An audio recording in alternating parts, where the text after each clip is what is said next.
Hi friends, എല്ലാവർക്കും സുലൂസ് vlogging കിച്ചണിലെ പുതിയ വീഡിയോയിലേക്ക് സ്വാഗതം. ഞാൻ ഇന്ന് ഉണ്ടാക്കാൻ പോകുന്നത് ചക്കക്കുരു, പച്ചമാങ്ങ, മുരിങ്ങക്കായ ഇട്ടിട്ടുള്ള ഒരു കറിയാണ്. സിമ്പിൾ കറിയാണ് കേട്ടോ, പെട്ടെന്ന് ഉണ്ടാക്കാൻ പറ്റുന്ന. ചക്കക്കുരു ഉണ്ടാ, ചക്കക്കുരുന്റെ ചൂളി മാത്രമേ, മുകളിലുള്ള ചുണങ്ങ മാത്രമേ കളഞ്ഞില്ല. ഇത് കണ്ട, ഇത് കറുപ്പ് കളർ കളഞ്ഞില്ല. ഇത് നല്ല വിറ്റാമിൻ, അതുകൊണ്ട് ഇത് കളഞ്ഞിട്ടില്ല കേട്ടാ. മുകളിലത്തെ ഇത് മാത്രമേ കളഞ്ഞിട്ടുള്ളൂ. അത് ചെറുതായി അരിഞ്ഞു വെച്ചിട്ടുണ്ട്. പിന്നെ പച്ചമാങ്ങ, ഒരു വലിയ പച്ചമാങ്ങ എടുത്തിട്ടുണ്ട്. 2 മുരിങ്ങക്കായ്, കുറച്ച് കാന്താരി മുളക്, പച്ചമുളക്, ഒരു ചെറിയ മുറി തേങ്ങ, കുറച്ച് ജീരകം, പിന്നെ കാശ്മീരി മുളക് പൊടി, മഞ്ഞൾപ്പൊടി, ഉപ്പ്, കറിവേപ്പില. ഇത് തേങ്ങ വറുത്തിടാൻ വേണ്ടിയിട്ട് തേങ്ങ വറുത്തിടാൻ വറ്റൽമുളക്, കടുക്. ഇനി നമുക്ക് ഉണ്ടാക്കുന്ന ഇത് കാണിക്കാം. ഈ ചക്കക്കുരു ഉണ്ടല്ലോ, നമുക്ക് കുക്കറിനകത്തിട്ട് ഒറ്റൊരു വിസിലേ വേണ്ടു കേട്ടോ. 2 വിസിലൊന്നും വേണ്ട, ചെറുതായി അരിഞ്ഞതല്ലേ, അതുകൊണ്ട് ഒറ്റ വിസിലേ വേണ്ടു. ഇനി പാകത്തിന് ഉപ്പിട്ട് കുറച്ചൊരു അര ടീസ്പൂൺ മഞ്ഞൾപ്പൊടി, അര വേണ്ട കേട്ടോ, അത്രേ വേണ്ടു. പിന്നെ ഒരു 2 ഗ്ലാസ് വെള്ളം. ഇനി നമുക്കൊന്ന് വേവിച്ചെടുക്കണം. ഇനി നമുക്ക് ഈ തേങ്ങ ഒരു ചെറിയ മുറിയാട്ടാ, തേങ്ങ നല്ലതുപോലെ അരക്കണം കേട്ടോ. കുറച്ച് ജീരകവും ഒരു 1/4 ടീസ്പൂൺ ഇട്ടിട്ട് കേട്ടോ.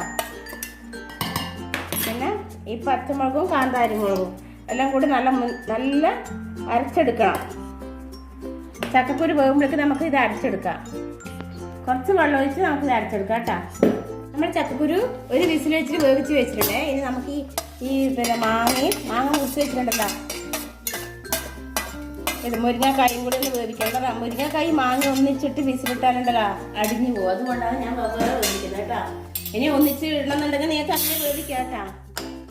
ഇനി നമുക്ക് ഈ ചക്കക്കുരു വേവാൻ വെച്ച വെള്ളം ഉണ്ടല്ലോ, അത് കുറച്ച് ബാലൻസ് ഇതിനകത്ത് തന്നെ ഉണ്ട്. ആ വെള്ളത്തിൽ തന്നെ നമുക്ക് വേവിച്ചാൽ മതി കേട്ടോ. അടിഞ്ഞു പോകാണ്ടിരിക്കാൻ വേണ്ടിയിട്ടാണ് ഇങ്ങനെ ചെയ്യുന്നത്. അല്ല, നല്ല വെന്ത് റെഡി ആയിട്ടുണ്ട്. ഇനി നമുക്കിത് അടുപ്പത്ത് വെച്ച് വേവിക്കാം.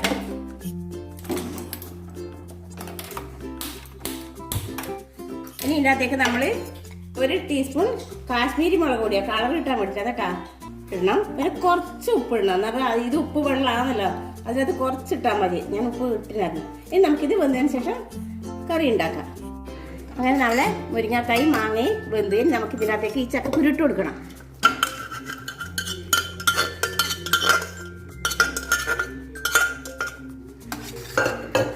ചക്കക്കുരു ചുണങ്ങുണ്ടായി, അതിൻ്റെ മാളത്തെ കറുത്ത ഇതുണ്ടായത് കളർ കിട്ടാത്ത കേട്ടാ.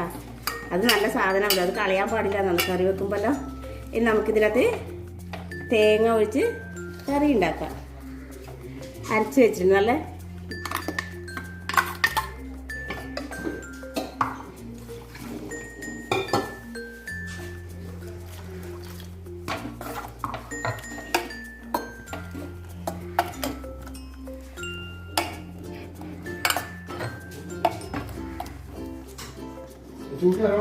അധികം ലൂസാക്കാൻ പാടില്ല കേട്ടോ, നല്ല ടേസ്റ്റ് ഉണ്ടാവും. അധികം പുളിയാവാൻ പാടില്ല. ഇത്ര വെള്ളം മതി കേട്ടോ. ഇനി ഇതൊന്ന് തിളക്കണം. തിളച്ചതിന് ശേഷം നമുക്ക് ഇതിനകത്തേക്ക് വറവ് വയ്ക്കാം. നമ്മളെ കറി നല്ല തിളച്ച് വന്നു. ഇനി നമുക്കിത് വാങ്ങി വെക്കാം. ചീനച്ചട്ടി വെച്ചിട്ടുണ്ട്. അതിനകത്തേക്ക് നമുക്ക് പാകത്തിന് വെളിച്ചെണ്ണ ഒഴിച്ചു കൊടുക്കണം. പാടൊന്നും വേണ്ട കേട്ടോ. ഇനി വെളിച്ചെണ്ണ ചൂടായി, ചെറുങ്ങനെ ചൂടായി വരുന്നുണ്ട്. അപ്പോഴേക്ക് നമുക്ക് ഇതിനകത്തേക്ക് കടുക് ഇട്ട് കൊടുക്കാം. വറ്റൽമുളക്, കുറച്ച് കറിവേപ്പില. ഇനി കടുക് പൊട്ടിയതിന് ശേഷം നമുക്ക് ഈ തേങ്ങ അതിനകത്ത് ഇട്ട് വറുത്തെടുക്കണം. തേങ്ങ ഇട്ട് കൊടുക്കാം. തേങ്ങ വേണമെന്നൊന്നുമില്ല കേട്ടാ, തേങ്ങ ഇട്ട ഒരു ടേസ്റ്റ് ഉണ്ടാവും. അതിന് വേണ്ടിയാണ് തേങ്ങ ഇട്ടത് കേട്ടാ. നല്ല കളർ വരണേ, ചുവപ്പ് കളർ വരണം, വറുത്തിടാൻ പാടില്ല കണ്ടോ. നല്ല ഗോൾഡൻ കളർ ആയില്ലേ. ഇനി നമുക്കിത് കറിയിലേക്ക് ഒഴിച്ചു കൊടുക്കാം.